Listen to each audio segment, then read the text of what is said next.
wanaagsan daawadayaasha qiimaha iyo qadarinta mudan oo halka aad nagala socotaan waa LIBAN show calaamad ka daawataan telefishinka qaranka Soomaaliya istuudiyihiisa magaalada Minneapolis ee wadanka Mareykanka daawadayaal dhageystayaal LIBAN show toddobaad walba waxaan ku soo qaadanaa waxyaalo bulshada Soomaaliyeed oo xiiso geliya haddaba toddobaadkan sida aad u jeedaan waxa istuudiyaha marti inoogu ah dhalinyaro iyo gabdho Soomaaliyeed ku nool gobolka Minnesota waxa aanu ka hadli doonaa waxa ay tahay urur la yiraahdo union ayaa waxa uu u qaabilsan yahay inuu la shaqeeyo jaaliyada Soomaalida iyo waliba kuwa immigrant-iga ee ku nool minority-ga dadka la yiraahdo ee ku nool dalkan Mareykanka isla markaasina sida aad ka warqabtaan shaqooyin fara badan ayaa waxa ay ka qabtaan jaaliyada Soomaalida iyo kuwa immigrant-iga dalkan Mareykanka oo ay ka wada shaqeeyaan dhanka elaborka iyo kuwa kaleba dhibaatooyin fara badan ayaa lagu hayaa dhibaatooyinkaas oo xagga dhinaca lacagta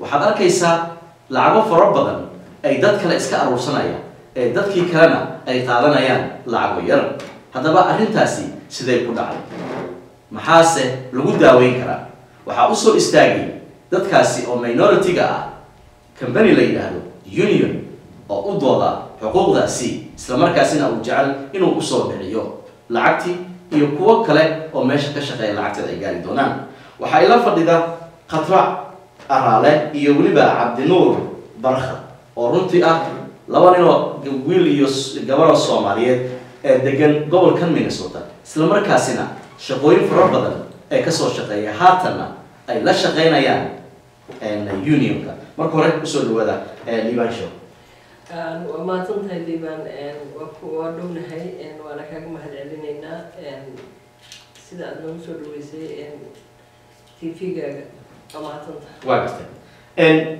سيدا عن كور قبنا يباتوي فربضن أيا عن مقالنا مرور بإن شغالها minority جا سيدا الصومالي دا ورمادا إثيوبيان يقوى كلام كشقية سيدا ألبورك أو كلا يكمليه كلا oo martii dhibaatooyin fara badan dhinaca lacagta ay maartay shaqada ugu badan ay qabta marka waxaad inaga warantaa Khatro adiga marka hore bal iga waran markaad shaqadii aad bilaabaysay Mareykan dhibaatooyinkii aad la kulantay marka hore bismillaahir rahmaanir rahiim aniga wadanka waxaan imid 1999 jirtay shaqadii ugu horeysay waxaan ka bilaabay Minnesota Minneapolis واقعي. waxaan bilaabay 1999 April waxaan bilaabay company la dhaho Mercedes waxaan ka shaqeyn jiray 4 saacadood muddo ka bacdi waxa igu dhacday arrin la yaab leh 2002 ayaa waxaan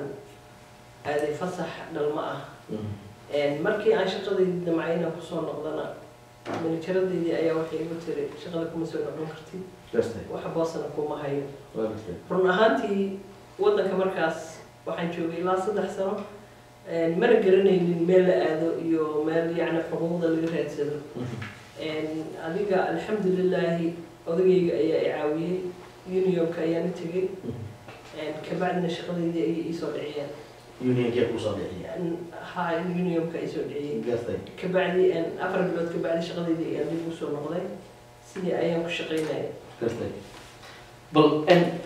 bal okay waan kugu soo noqon doonaa bal Cabdi adiguna bal iga waran shaqada aad bilowday iyo waxyaalihii mataqaan aad la kulantay dhibaatooyinka markaad Mareykanka shaqo bilowday horta assalaamu calaykum waraxmatullaahi wabarakaatuh LIBAN waan salaamayaa barnaamijkeena bulshada casuubta caawa waxa kale oo aan halkan ka salaamayaa jaaliyada Soomaaliyeed ee ku nool gobolka Minnesota iyo Somali National TV martaqaadka noo fidiyay inta ka bacdi aniga magacayga waa Cabdinuur Barkha soo sheegtay Mareykan waxaan imid 2008 November 4 baan imid marka qaar waxa ku kaftama Obama ayaa isku dana markaas shaqadii ugu horeysay bilaabay waxaan ka bilaabay Mabelwood company la dhahdo 3M Center waa company weyn shaqaale badan ayaa u shaqeeya waxaan ka shaqeynayay xarunta dhexe ee ku taal Mabelwood inta ka bacdi aan wadanka la cusub ayaan haddana dareemay oo wadankiina wax ku soo bartay halka jaamacadaha islaamiga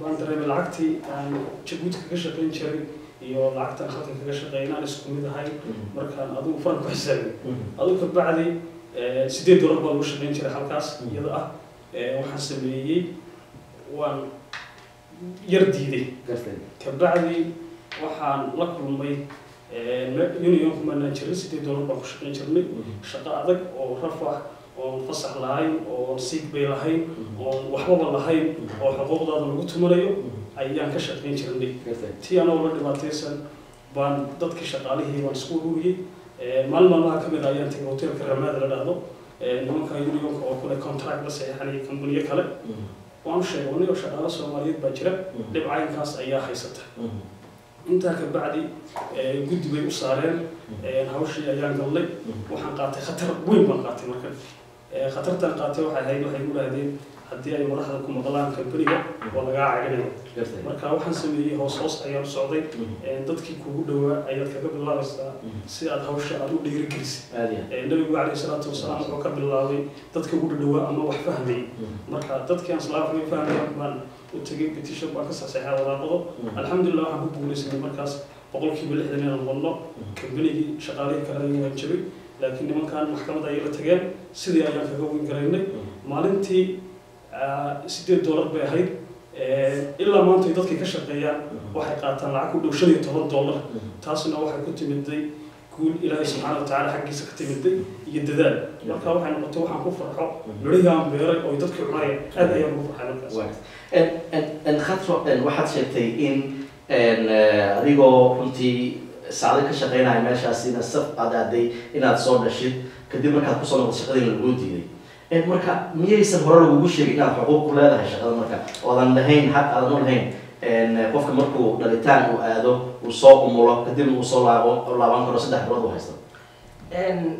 waxaasoo dhan waan ogaa yani qofku inuu soo laaban karo laakiin qofka bini'aadamka haddii uuna waxa aqoon u lahayn meeshaan waxa waaye dhibaatooyin badan ayaa jira sida managerada oo kaleeto wixii haddii ay ogaadaan inaadan aqoon u lahayn ama aadan ka hadlaynin way ku marsiinayaan kabacdi markii aan ku guulaystay arrintaas oo ilaahay mahadiis unionkii ay ka daba tageen shaqadeydii aan dib ugu soo noqday ilaa maalintaas laga bilaabo waxaan go-aan ku gaaray inaan la shaqeeyo New York wax alla iyo wixii dhibaato lagu hayna inaan aniga aan caawiyo oo garab istaago sidaas ayaan maanta ku garab istaagsanahay qolada airportka markii la ii sheegay oo la yiri $8 bay ku shaqeeyaan fasax ma laha waxba ma laha go-aan aad waxaan ku gaaray inaan dhib kasta aniga hay u ahaatee aan u istaago dadkaas Afrikaanka ah samarkii June ma xasuusta hadda datekii exactly June xataa airportka waxaan ka qayb galay mudaharaad aniga iyo 12 qof oo kale oo biyeer ku jiro waana la xiray 4 saacadood baan u xirnaa markaa 7 bay ku shaqeynayeen 50 cents ayaa loo kordhiyay markaas xarigeeda ka bacdi marka ilaa hadda waxaan rabaa ilaa waxyaalaha idin ku xiraaya marka maxay tahay marka waxaana lagu xiray jidka ayaan goynay jidkaan fariisanay jidka markaan fariisanayna legal ma aha inaan fariisatid laakiin haddana legal way tahay oo waxyaabo badan oo Mareykanka sharci dahsoonay jiraan marka jidka ka kacayay waan diidnay gacmahan isqabsanay sidaas markana lagu xiray marka kadib marka lacag baad idin soo kordhiyay marka haatan unionka marka sidee idin kaalmeeyaan marka okay union waxay noo kaalmeeyaan union kuwa company adag حكم في عله labadii sano 3 sanaba contract bay tirada saxiixo kambaniyada ay kala saxiixdaan waxyaabaha ay dadku u baahan yihiin shaqaalaha ah ay codsigooda dhex galaan haday rabaan education loo kordhiyo haday rabaan in lacagta loo kordhiyo dadku haday rabaan fasaxyadooda inay yar yihiin wax ay rabaan oo dhan bay ka hadlaan waxaas ay kambaniyada kula barbartamaan hadday kambaniyadu diidaan oo is adkeeyaan mudaharaad baa lagu sameeyaa banaanbaxyo badanaa dad baa siiya kontaraagyada kambaniyada marka meelaha way yaqaaneen ilaha laga galo oo dhan marka sidaas ayay ku keenaan wax walba alxamdulilah hadda anigada kula hadlaaya shaqadayda bil fasaxaan leeyahay afar beri saddex beri oo sigdhiyaan leeyahay awalna ma haysan bil maalin dhalashadeedii aan haystaa intaasoo dhan $15 lacag ku dhow waan ku shaqeeyaa January way kordhaysaa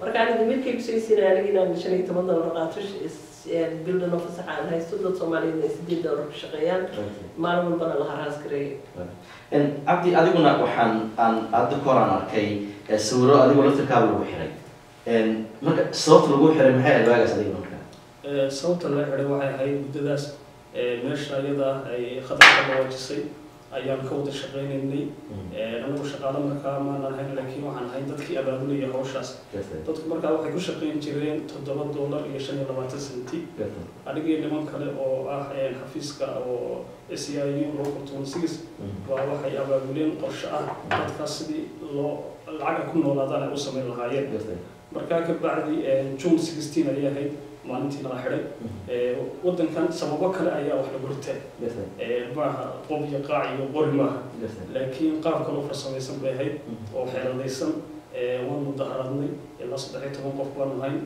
ninka ugu sarreeya hay'adan la yiraahdo union ayaa ku jiray dhamaantii wada xiray muddo 4 saac aan xidhnay inta ka bacdi meeshii waxa ka hadlay Minnesota State Senatorski iyo waxa ka hadlay qolada safety buu qaabilsan shaqooyinka iyo kompaniyada ku dhowdi oo cabaaday oo ay ku noqotay dharbaaxa weyn marka waxay sameeyeen dadkii banaanbaxa aan u sameynay waqtiga ay nafteedii aan u sameynay tadxiya waa la yiraahdaa ama ma garanaysa sacrifice aan u sameynay in wax fiican ku heleen marka maalintaas aniga waxay ahayd maalinta aan ugu farxad weynaa maadaama dad Soomaaliyeed oo dhiban oo lacag yar qaata aan badbaadiyay ما شاء الله runtii aad baad u mahadsantihiin sida sharafta leh oo aan filayo in daaliyadana daawanaysan ay ka faa'iideysan doonaan laakiin khatro sidaada oo kale maamooyin fara badan ayaa jira oo runtii tan iyo intaas sano ka shaqeeya $10 ama $8 ama $7 aysan dhaafin oo luqadiina ku adag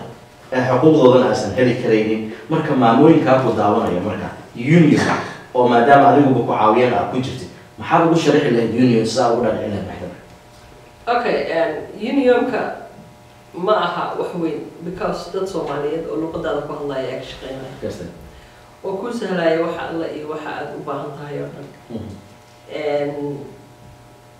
marka way kala xiriiri karaan waxa la waxay tabanayaan oo dhan qof Soomaaliyeed oo sidii rabaan ugu bogan karaan ay helayaan oo ka shaqeynaya oo walaalkooda marka ma waayin waxaan ku goorinayaa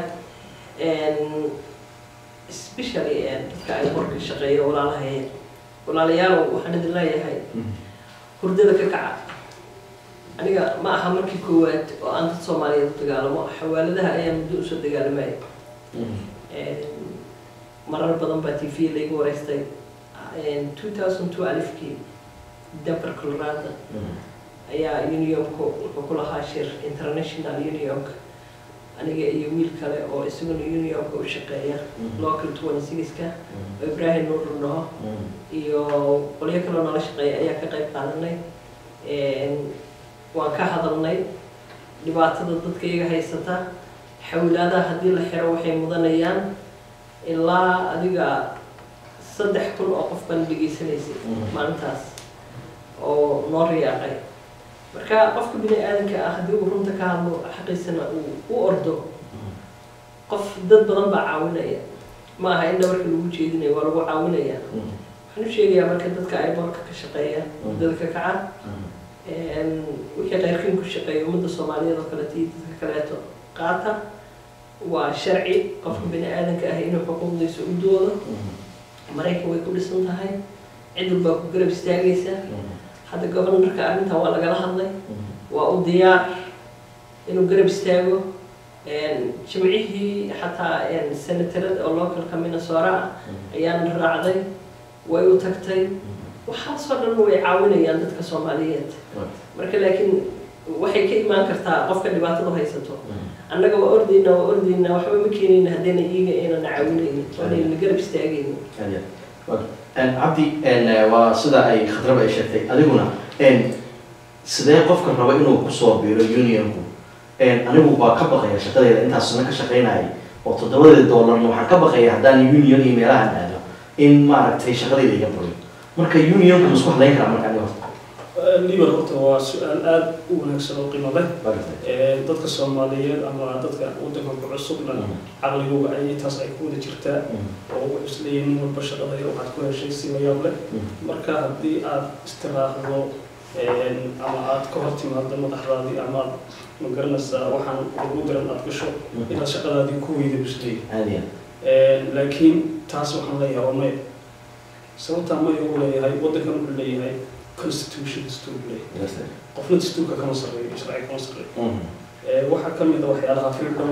of speech petition waxyaalahaas oo dhan ayaa u leedahay xaq waana waxyaalaha mudnaanta waddanka la siiyey ee lagu kala dambeeyo marka qofka shaqaalaha marka uu kusoo gelayo union kusoo gelayo ma fududa way culusta kuwaas waxa weeyaan waddan mid doora halkan kambanigii baa ku garab jooga oo iyaga dantooda maaha qofka shaqaalaha iyo union ku biro kuwaas waxay muskarinayaan waxyaalo fara badan oo ay ka mid tahay qofka in lacag badan bay garayaan inay caafimaad yar ay qofka geliyaan inay maalintuu shaqada jiran yahay inuu shaqo jiran soo waco inay 3 toddobaad oo vacation ay siiyaan marka waxaasoo dhan kambaniga xaggiisa dhib ayay kaga tahay xaggan kalena dhib ayay kaga taho dhibkay kaga tahay waxa weeye qolada union way caawinayaan laakiin qofkiiba dhib mentality maskaxdiisa iska dhaadhicinaya in uu baqanayo waxba loo qabanayo marka waa ku cabdi oo raboodka jooga la warqaday union ka soo gala uu gacan haadinay isleeyay ninkan aad aaminaysa ama gabadhan aad aaminaysa ama raggan aad aaminaysa bisli dhammaantiin waa aniga ku dheer way soo dhaadhacsanay oo waxa Soomaalida ku maamulada geelmo jir soo marka dadka Soomaalida waxa la horta qofka binaadamka wax qabsada marka naftiisa ku kalsoonaado naftiina ku kalsoonaado ayaa leeyahay dastuurka waddankan aamina ilaahay subxaanahu wa ta'ala aamina ilaahay subxaanahu wa ta'ala qof walba wuxuu ku xidhay 230 kood ayuu sameeyay maalin aad qabday ma jirto haddii taariikhdaada la baaro ama dib aad u raacdo oo gaajo ku seexatay marka qofku waxa weeye ilaahay ameerika keenay ha aamin ilaahay baa jira oo wax ka fiican ku siinay anagu riskiisan hore ugu soo sheegay khatar badan baan qaadanay khatartii aan qaadanay wax naga wax maad ma jirto damaantood anaga halka ka soo jeedin iyagii badbaadinayna oo waxaan nahay rag doon saaran doontu marka dibadda doon maras dabaqii sare waxa saaran anagii baa saaran dabaqii hoose iyagii baa saaran dadkaas community ka yimid haatan idinku waa guulaysateen oo union baa idin kaalmeeyo shaqo fiican baad haysateen maxay tahay marka ujeedadiina inaad jaaliyadda aad kaalmaysaan marka maxaad faa'iido ka helayseen horta wallahi run ahaantii jaaliyadda faa'iidadan ka helayno waxa weeyaan anaga faa'iidada ugu jirta shakhsiyan waxa weeyaan ama iyaga ugu jirta raggaas aan isla shaqayno qof kasta oo ka shaqo taga ama guri ka soo baxa oo lacag fiican qaata waxay horumar weyn u sameynaysaa state-ki noloshii ayaa hagaagaysa waxa laga yaabaa qofkii aan shaqo hayn inuu shaxaad ku noolaado oo kii kale wax ka helo dadkan ma odhanayo darbi bay ka soo dareereen guryaha ay ka soo dareereen wixii guryihii bay ku noqonayaan iskuuladii bay ku noqonayaan masaajidadii bay ku noqonayaan sadaqad baa la bixinaya marka qofkii wax fiican qaata laakiin qofka hadduu wax heli waayo ku filnaan weyn isaga furdaro u gelaya qolada baana ka shaqaysan karay marka waa dhibka shaqaalaha shaqooyinka hoose ka shaqeeya u dagaalamana dhibka wada haysta waa dhibkaas marka waxa weeyaan qaadam dargaan baa raada qofkii ma dargayo waxna uu helaya maalin kasta marka waxa la dagaalamaya khatro waxaad jeclaysateen adiga iyo cabdiba inaad jaaliyadda aad la sheergaraysaan waxyaalaha idinku aa faa'iideen haatan marka goormaa laga yaabaa in unionku mudaharaadkii oo kale isku soo bax isugu imaan doono goorma dhici doonaa isleedihin marka iyo jaaliyadda maxaad fari lahaydeen marka okay jaaliyadda waxaan farayaa marka horeeto inay hurdada ka kacaan way ka lahaan qabow bay ku lahaan gaas magaalo ku shubaan intay sii karsadaan hurdaday ka kacaan ay u baahnaayeen waxaasoo dhan shaqay aadeen waa tawxiid ilaahay faray ajar bay ka helayaan shaqadooda tanna ajar bay ka helayaan lacagtooda u kororta wayna ognahay dadka Soomaaliyeed dhibaatada haysata halkan dhibaata ku haysato waxa weeye lacagtii guryahoodii iyo dadkoodii Soomaaliyana dhibaata jirto oo waxa weeye qof walba oo Soomaaliyeed lacag budira aan ognahay hadda inta ay ku shaqeeyaan way ku yarta runta marka loo hadlo laakiin marka ay gaaraan aniga heerka aan gaaray waxa laga yaabaa qofka jeegiisa inuu ku filnaado tu waalidkiisa u dirayo tu qaraabadiisa u dirayo tan caruurtiisa gurigiisa u siinayo ay ku filnaanayaan marka waxaasoo dhan وفائدة أسوق رتين marka waxaan leeyahay wax khasaare ah kala kulmi maysaane faa'iidad kala kulmaysaane tijaabiya jimcaha soo socda oo bishu ay tahay 22ka waxaa la leeyahay in la sayngareeyo maalintii banaanbaxa oo ah December 5 marka waxaan fari lahaa haddii ay dhageystaan inay jimcaha isu soo baxaan ay saxiixaan warqadaha ay cabsida iska daayaan ilaahay isku xiraan qof walba la barkaada soo tukado waxa dhibo ku gaari maayaan marka sidaas ku burinaha Soomaaliya waa hagaag daawadayaasha qiimaha iyo qadarinta mudan oo halka nagala naga daawanaysaan waa Liban Show hadaba sida aad u jeedaan jaaliyada Soomaalida ee ku nool iyo waliba kuwa ka shaqeeya eelboorka ha noqoto Etoobiyaanka ama kuwa Oromada iyo kuwa laga tira badan yahayba oo ay migranti ah wadankan ku nool hadaba Khadra iyo Cabdi Nuur sida ay sheegeenba in ay ayagu dhibaatooyinka hadda idinku haya ay soo mareen haatanna waxa kaalmeeyay kooxaha la yiraahdo unionka ayaa kaalmeeyay isla markaasina meel fiican ayay ka joogaan hadaba maxaa kugu haboon inaad barafkan ka kacdi oo $8 u kacdi xuquuqda aad u lahayn waxay ku soo dhameynayaan unionka waxyaabo fara badan oo adigu aad xaq aad u leedahay oo wadankan ay kaaga og yihiin isla markaasina aad ku soo biirtid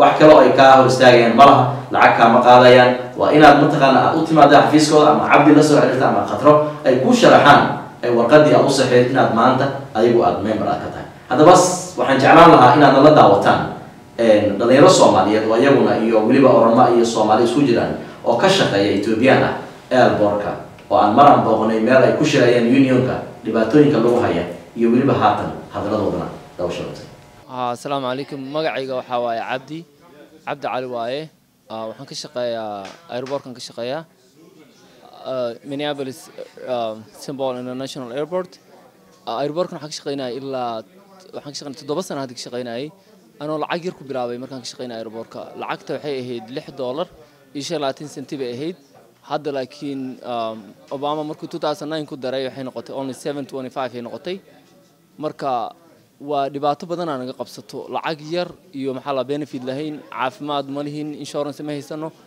dadka airportka shaqeeya aad bay u rafaadsan yihiin waxay sameeyaan shaqooyin kala gedisan oo sometimes xataa ilmahooda ma arkaan waxay ka shaqeeyaan shaqooyin badan oo $7 ku shaqeeyaan oo saacado badan ka qaato habeenkii inay shaqeeyaan marka waxaa jiro union noo dagaalamayo inaan unionize noqono oo saacadii benefit qaadano lacagtii saacad ku shaqeyno $15 iyo maxaa la benefit iyo waxaan deserve gareyno dhan in la siiyo oo rightkeena xuquuqdeena helno marka waxaan rabnaa community-ga Soomaalida waxaan ka codsanaynaa maadaama dad badan oo Soomaali airport ka shaqeeyaan oo dhalinyaro ah inayna caawiyaan si maxaa la ugu weyn gareyno inaan unionize noqono oo lacag fiican ku shaqeyno marka maxaa la arintaas aan dadweynaha ka codsanaynaa inay nagu garab istaagaan dhamaan waxaan sameeynayno oo maxaa la rabno inaan unionize noqono oo saacadii benefit fiican helno lacag fiican ku shaqeyno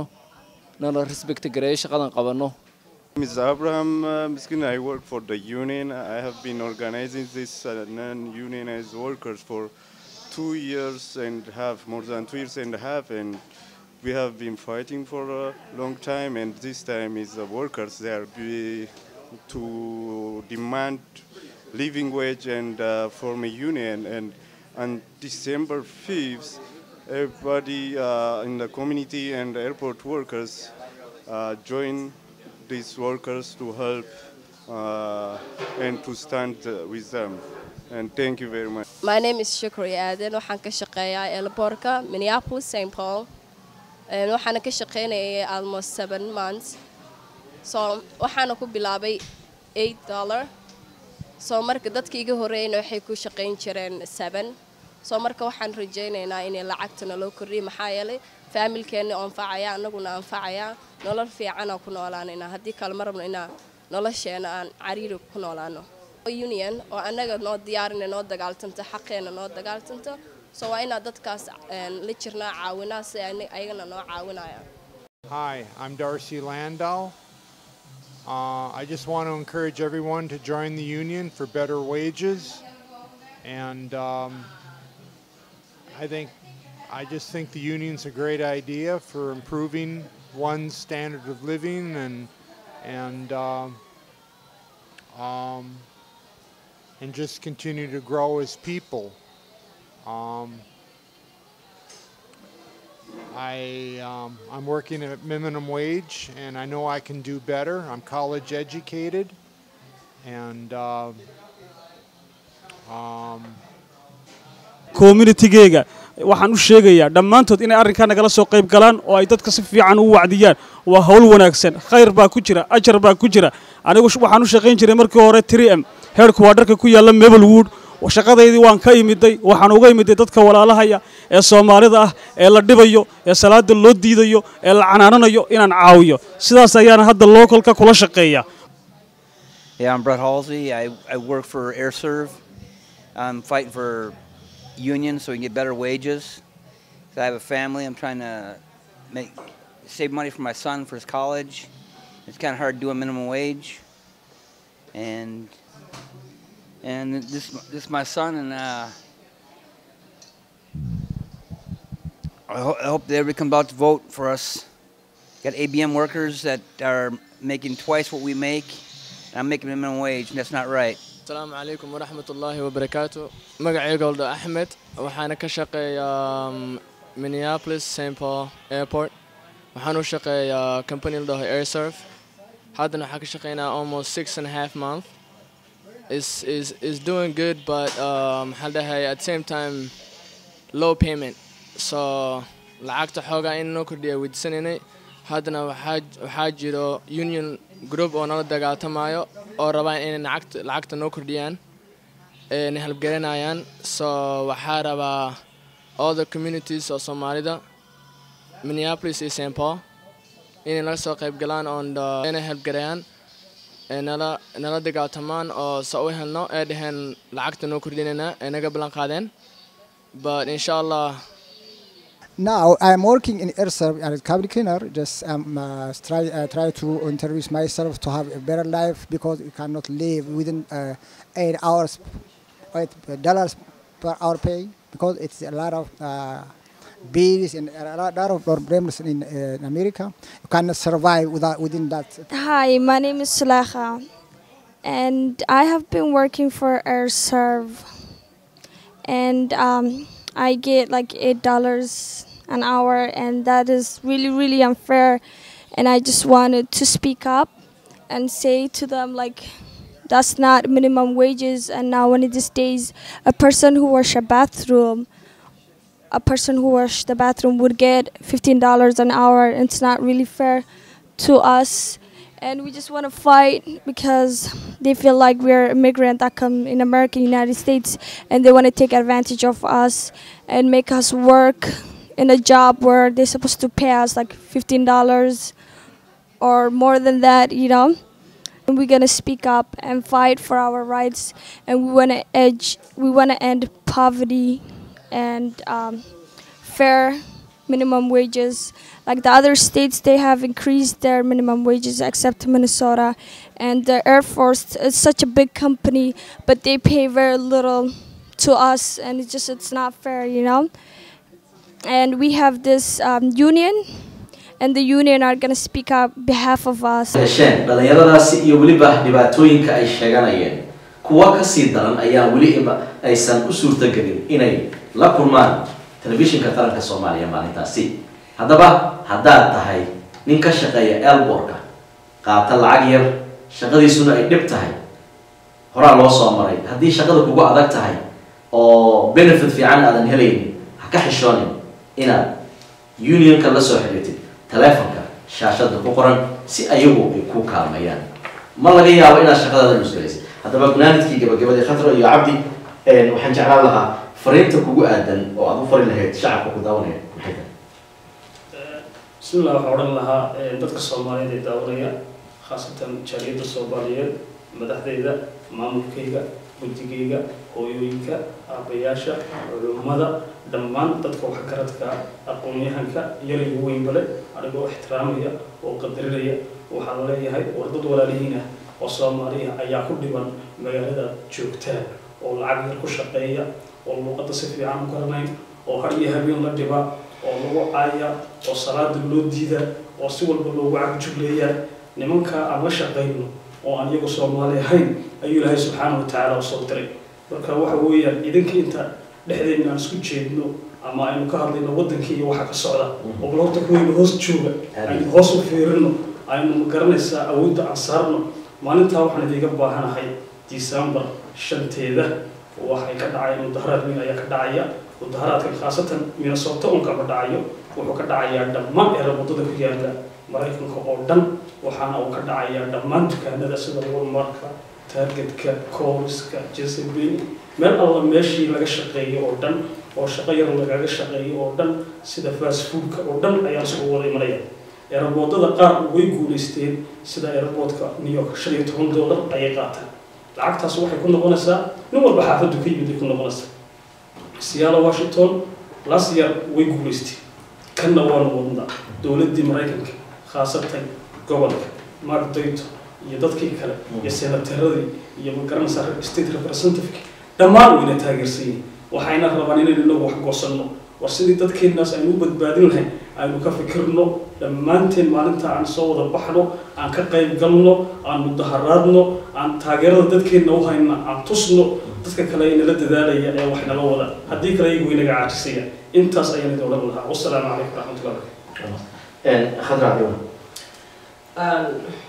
cabdi ayaa hadalkii dhameeyey aniga in yar oo dardaarna ayaa rabaa inaan ku daro waxaan la dardaarmayaa ummadda Soomaaliyeed ragga Soomaaliyeed ee maqaayadaha fadhiya ee suuqyada fadhiya ee ka sheekeynaya war soo baxa waxaa la idinka daboolay dumarkiina ayaa 80% ka shaqeeya meelaha wixii idinku aad samayn lahaydeen bay idinka dabooleen marka bal ku taageera inaad maalintaas kaliya u soo baxdaan oo aad in yar qabowga istaagtaan oo aad ogaataan waxa ay hayaan waa ognahay Soomaaliya maanta gabdhaha ayaa samata bixiyay wadankeeni waxa ay ka taagan tahayna waa gabdhaha hadda waxa meelaha ka shaqeeyana gabdhaha ay u badan yihiin marka walaalayaal inagoo isku duuban culimo muxuu ahaayay aqoon-yahan muxuu ahaayay haddii ay tahay dadka waxgaradka ah community-yada iman kuwa dukaamada haysta kulligan inagoo isku duuban dukaanka because markay lacag soo qaadato gabadha way ka adeeganaysaa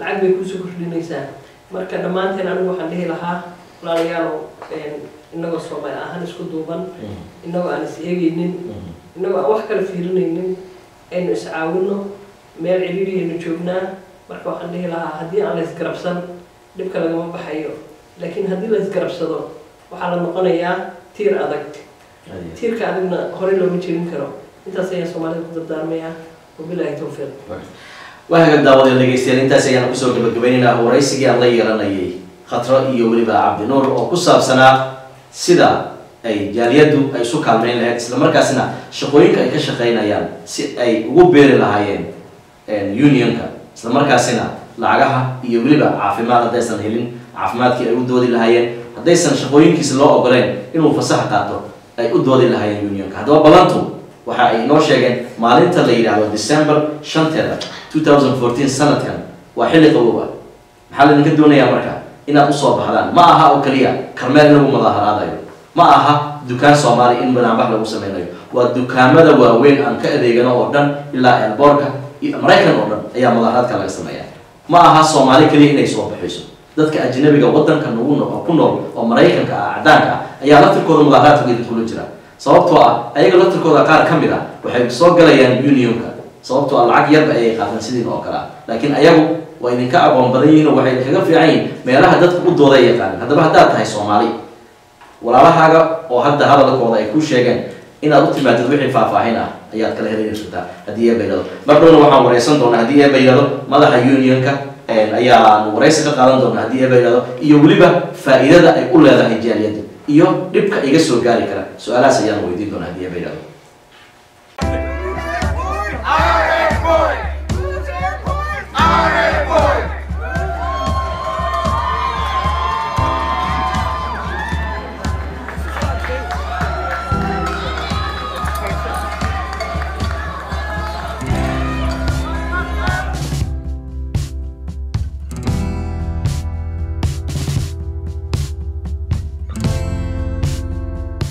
even car drivers, sometimes we have to do wheelchair, and then passengers make them longer to wait on cart, you know.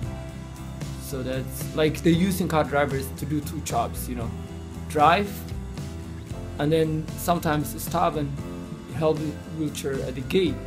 So that means somebody's waiting for cart somewhere and need help.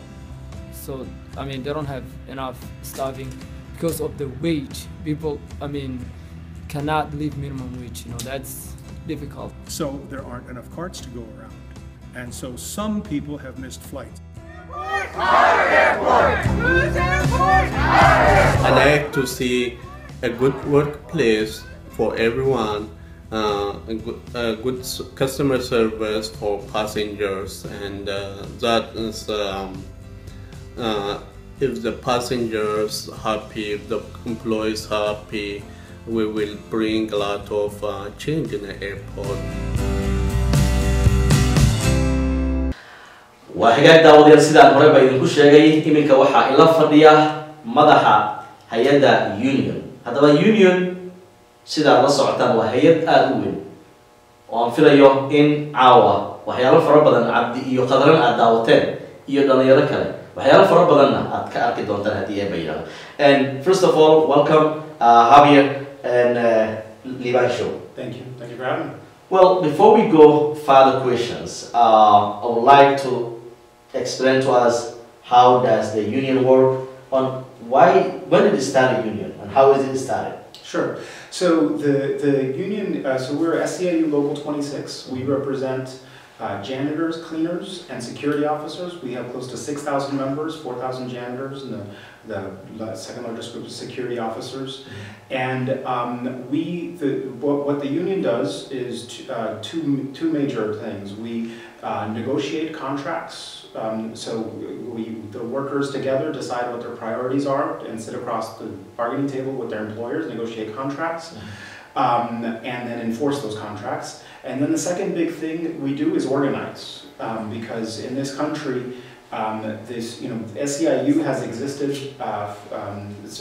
since the 1930s, and there was a time in the United States when 35 to 40% of workers in the private sector belonged to unions.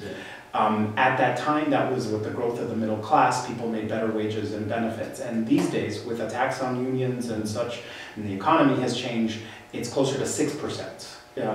And the American workforce generally does not receive wage increases. Wages have stagnated, even though the productivity of the American worker has increased dramatically in the last 30 years. And so what we do is to say that American workers and workers in this country can come together.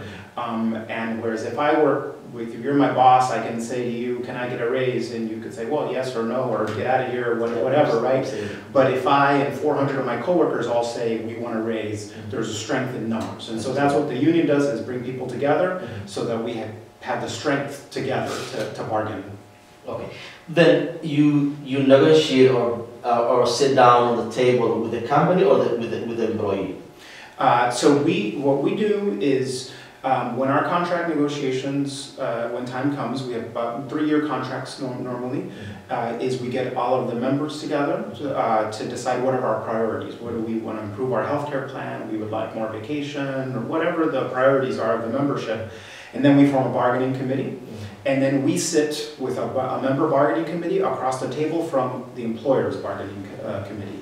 And we always, we win good contracts when they understand that the bargaining committee represents the will of all of the employees. So we have a bargaining committee, sometimes very big, 50 up to 100 people, but we have 4,000 janitors that work in the buildings, 4,000 cleaners. They need to understand that the people on the committee represent the will of everyone else in the buildings. Well, I mean, you know, there are a lot of people who works in janitors and all that stuff, things like that, but they don't believe that a union, a company union, can help free. So even other people think about that. I mean, why are they helping us, union? Are they getting us money also as a temps? you know, temps when they take you to a work, you start work there $10 or $9 or $8. The rest going where? To the temps. So are the union also working like that? Are they getting benefit from me? That's why they're helping me. How are you going to explain to the community? Sure. So that's a good question, because it's a very, very different thing. I think that that the way to think of the union is not why are they helping me? That's not what we do. What we do is bring workers together who together help themselves. It's about like when I negotiate contracts, when we have a bargaining committee, we sit across from the table, I'm the spokesman, I negotiate contracts. I think I'm a pretty good negotiator, but my negotiation skills don't win us a good contract. What wins us a good contract is when they understand that everyone is united, right? That people are organized to fight together. And so what I say when someone says, how can I trust in the union? Don't trust in the union, trust in yourself. Because what the union does is simply help organize people so that it's not as scary to go to your boss alone and say, I would like a raise, I'd like better working conditions. But together, when you're all together, then they can't do that. They can't simply say, well, you all have to go, because they understand that the power is with the workers. If they all leave, then they can't get, they can't the building clean or whatever the work. Absolutely. But what about if 5 or 6 people, or they refuse their boss to get raised, and they want to come to union, and the union try to get them, and they didn't help the union, and they lose a job? Does the union give them a job? What are they gonna do with this? So in this country, the truth is, right, is that employers fight back, right? I would never want to give an impression that joining the union is simply, it's easy, right? And here in the market in Minnesota, janitors, the overwhelming number of janitors, the companies are union companies. There, it's easy. You work for many folks in the community know Marsden, that company. You work for Marsden, you're in the union. That's simple. That's easy. If you work somewhere that does not have a union, and you want to build a union, so for example, the airport workers who do not have a union right now, the company is fighting very hard against them, because they know that when the union happens, wages increase. If you clean in a building, if you clean in downtown Minneapolis, you make almost $14.30. You make almost that amount of money, and you have health care, vacation, holidays, etc. If you clean in a non-union company, you most likely make minimum wage, $8, maybe a little bit more, right? So there's a clear difference between being in the union and not in the union. And so that's why employers don't like the union, because they want to pay less, right? They want to pay less. So they will absolutely fight back. And the only way to protect yourself from the employer fighting back, from our perspective, is to fight together, is to have a group of people together. If you do it alone, they will get away with it. But like my area where I work, there is no union. How many people that I can have to be a union in that area? What numbers do I need the union that I can tell them, hey, I have this number amount of this 20 people, 30 people in that area company. Can union come here and then be a union here?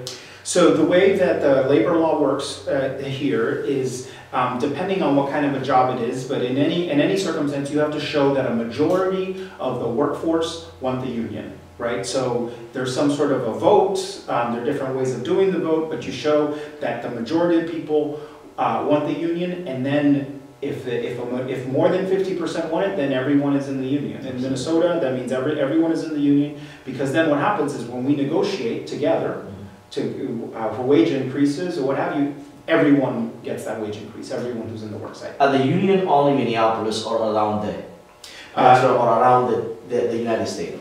So SAU Local 26 is the 7-county metro area of Minnesota. So Minneapolis, St. Paul, the suburbs, all the metropolitan area. SEIU nationally is almost 2 million members. And we're all across the country in different states and in different kinds of job classifications, not just janitors, not just cleaners. Like for example now, if somebody who is not in this state are watching right now and also making less money, that saying, oh, union is helping, should I come, then the Minneapolis getting help union. So that country maybe or that state can find a union, right? Yeah, absolutely, and it depends what job, what kind of work you do, right? We organize in the cleaning sector and airport work, but there's other SEIU locals do healthcare work. People work in healthcare industries, and other unions work in retail clean. It depends, but there's work. The fundamental idea is that workers together have more power than alone. That there's a lot of work to overcome fear, because you go, oh, my boss, I don't want to lose my job. But in the end, the only way for workers to improve their lives is to together work.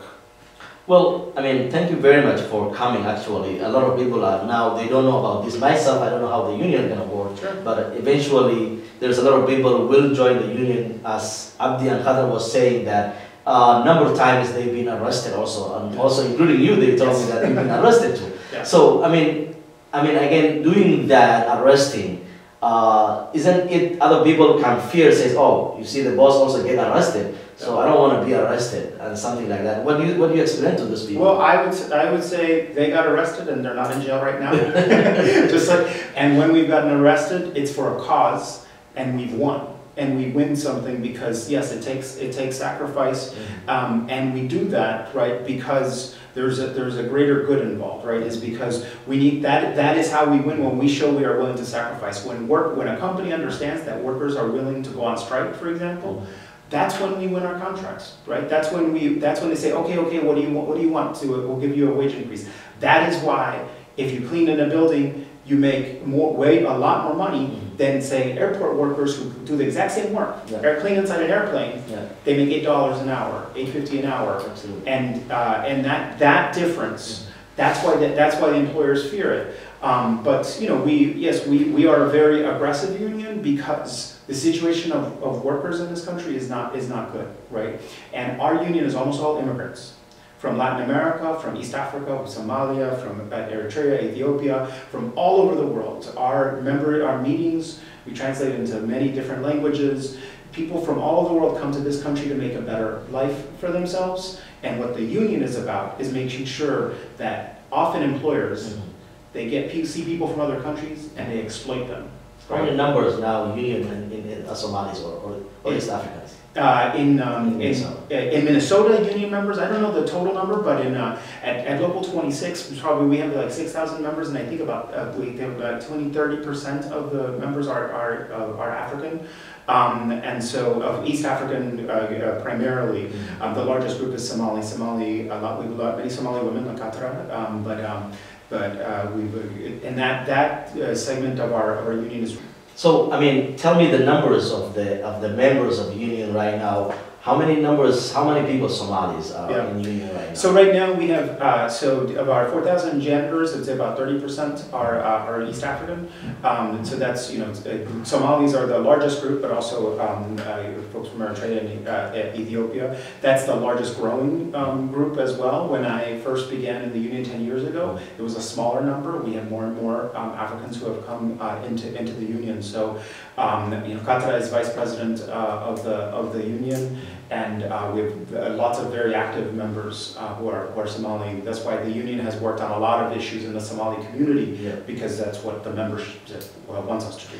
Well, I mean, I hear a lot of problems going on in airports. Yes. And I met other people that also complaining about saying, we work at the airport, it's very cold, and we make less money. We need some help for union. So how are you going to help union on that area? Yep. So I think the important thing to say is that workers themselves are organizing, and workers themselves are saying to the community, we need your support, because we are doing what lots of workers want to do, is standing up, right? We said that people feel a lot of fear. Well, the workers at the airport have been organizing to say, we want to improve our working conditions because we see, right, that people who clean inside airplanes, they make $8 an hour, but if you clean inside the airport, those people are already in the union, they make over $14 an hour and have health care. So they see the difference. Yeah, and so what they're saying is, that we need better working conditions. As you said, you know, that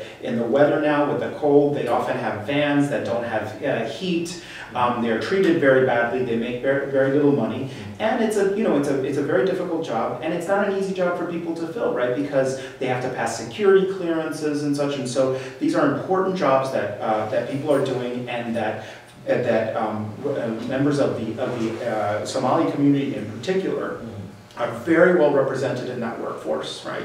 And so that's why it's important for, I think, what the workers in the airport are saying to the community. We would like the support of the community because we want what everyone wants. We want a good life for our children. We want to be able, you know, if you work 40 hours a week, you should be able to pay for your house, for your children, for your kids, for your clothing and food. And people right now live in poverty, and that's not right. Well, what's coming right now? I heard that December 5 there's a coming out. Every people should come out.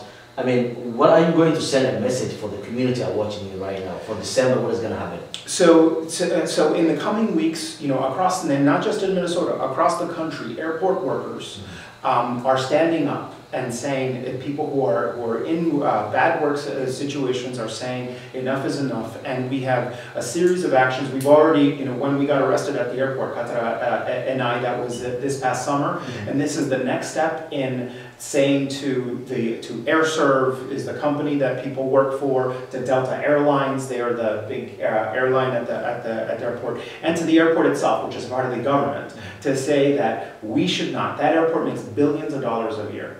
It makes no sense that an airport that makes billions of dollars, that an airline like Delta, which is the most profitable airline right now, makes billions of dollars. Their CEO makes millions and millions of dollars himself. It makes no sense that with all of that money, that people should be living in poverty, right? And so there will be lots of activity going on at the airport, protests and such, and it will be very important, again, for these workers who are standing up, not just for themselves, but for the whole community, to have the support of the community to say, we all stand together to say what they are asking for is what everyone deserves.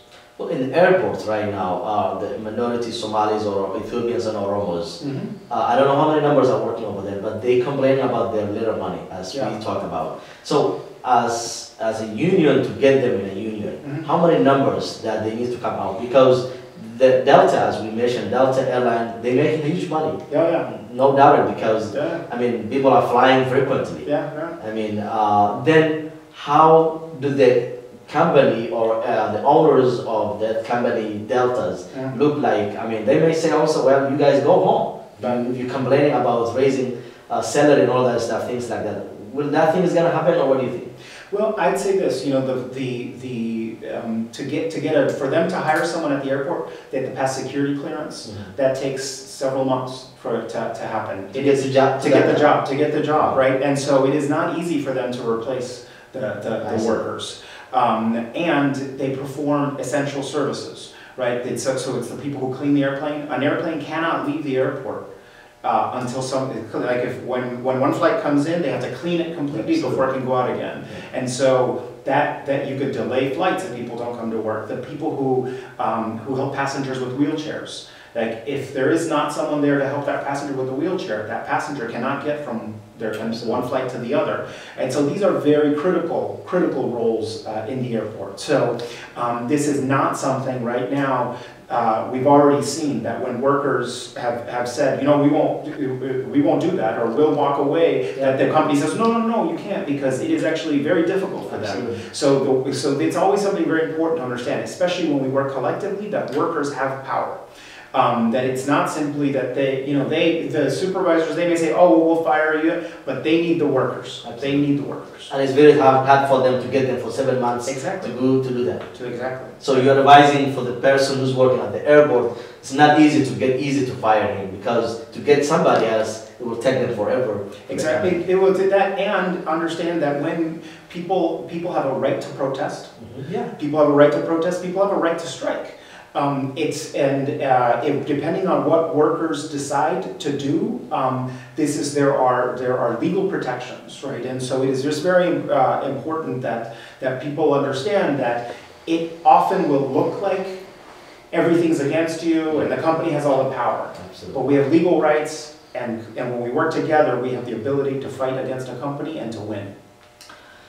وهاجك داود يلي جيستيال أنت سيانا كوسو قبل جويننا ورئيسي هذا بقى بلانتو وديسمبر شنتيدا 2014 وحلاقة مظاهرة يا مريكان ورن هذا بقى هذا المرة كشقينيسي سيدا عبرير أو رنتي نينكا أسرية كمبني يونيون وحي ديال ليهن إن إذن كاميان وسيدا خطرة عبد بقى الشيغان إن أي كمبني هذا في صوماليا أو أنتينا أي ديال ليهن إن إذن ترجمان هذا بقى هدي كمبني كود ضوء والعقل اللي بكرنيه هسديه إن البربان كشقيايو أما اللي يقبريا مايا سيدا لو وصل على قرية وحي كوكا تضرب marka ciyaar ma aha inaad degdeg ah inta lagu buriyo laakiin ka waran shaqadii 7 bilood suugaysay oo $8 qaadanaysa oo habeen walbana aad markaa rabtid inaad kacdid waxa la aadi kara shaqada meel iska daaya waa $8 hooyo masalaama ma ay iska aad hooyo way fiican laakiin hadaad union ku soo biirtid sida ay inoo sheegeen habayar in ay wax ku kordhin karaan kuwa adiga oo kala ah ayaa meesha ku jira gudaha hadda balanteena runtii markaas ah. And thank you very much, Javier, for coming. Actually, a lot of community right now are watching. I get your advantage from it. Is there any message on the last one you want to send to them? Just I want to say to the community that the union has worked for many years in the community, and the Somali workers in the union are as strong as the support that they have from the community. So we are here for the community and ask for the support of the community as workers try to organize. Thank you very much. Thank you. تانية كلامتنا قدام بيو حسنا وعنيقوا ليبان حسين وحن أسكت عفينا سلامة الإسلام السلام عليكم ورحمة الله إيو بلانتينو ديسمبر يعني إلوبن وحي فافاهين وديرادنا يونيون أكرتك تلافن كشاشة دقوقرن إياد قدامة تدية بيرد نودي